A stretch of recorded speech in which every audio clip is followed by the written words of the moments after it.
I got rid of all my Dogecoin, but it's not what you think.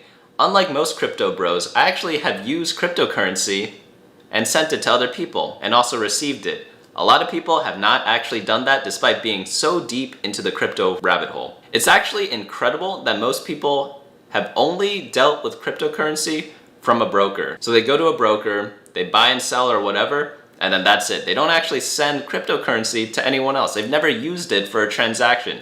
And it actually boggles my mind that people invest so much in a product that they've never ever actually used or seen other people use. It's actually a weird experience. So essentially what you have to do, you have to get someone's address, so that could be through a QR code or copy their address manually, go to your wallet and send it to someone else through there. And it's just boggles my mind. Why are people so obsessed about cryptocurrencies, yet they've never used it before? So if you guys know me, I don't really like crypto. It's not a productive asset, and if it ever does get so big, the government's gonna put a stop to it somehow. They'll find some way to restrict your use on it. They're already doing it now. Also, when we look at the price of Bitcoin, what do we think of? We think of the US dollar. We're like, oh, Bitcoin's at 50,000 right now. Bitcoin's at 20,000. It's gonna go to 1 million. Like, dude, you're thinking in terms of US dollars when if you really believed in Bitcoin, you should be thinking in terms of Bitcoin or whatever cryptocurrency you're talking about. I love Dogecoin personally because it's so cute. I invested into Dogecoin, I think around like the peak of one of the earlier crashes. Early as in like, I think around like 2016, 2017, whenever that crash happened, I invested at the peak.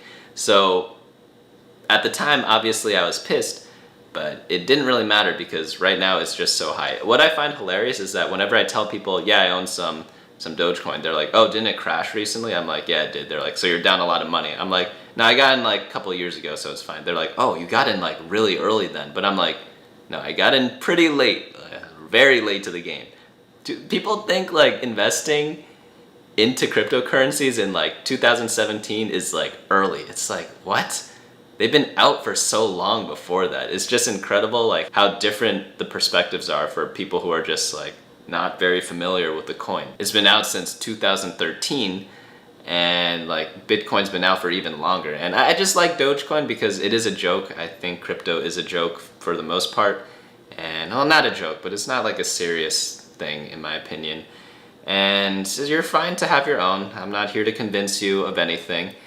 But I like Dogecoin because the Doge is just cute, right? It's just the cutest dog ever. I want Shibas and I like seeing pictures of them, so that's why I had it.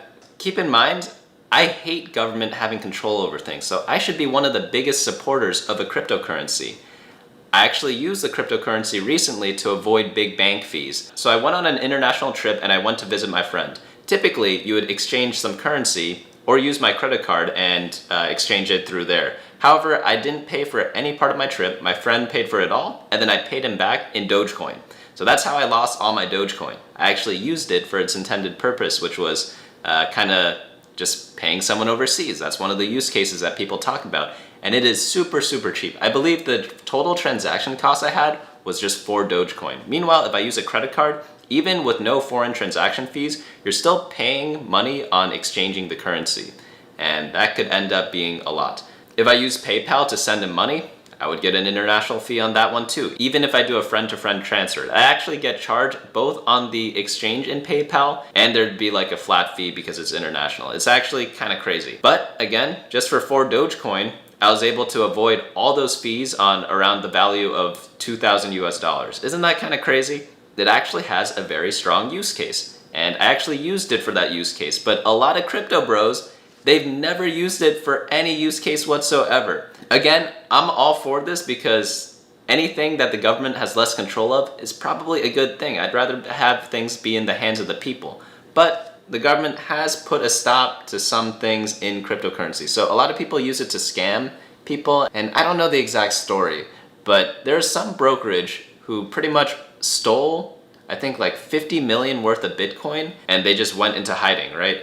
So the US government actually tracked down the wallet and identified it and then saw where people were changing it back into US dollars. So you know how the US restricts a lot of brokers you can use? That's because they try to regulate a lot of these brokers. A lot of brokers have like limits on how much dollars you can put in and withdraw per day, and essentially that's how they kind of track everything. So if you go to Coinbase and you're trying to exchange like $50 million worth of Bitcoin into US dollars because no one actually uses Bitcoin, you're gonna have a hard time because the government will track it down. They'll see that that wallet had some activity, and then they'll try to locate where the money was being traded.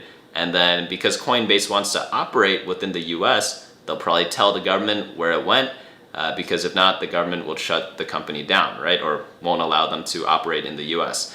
And yeah, essentially the people who stole the $50 million worth of Bitcoin, they weren't able to actually access their money because of that. Isn't that crazy? Cryptocurrency is supposed to be the currency for the free, you know, and it just isn't.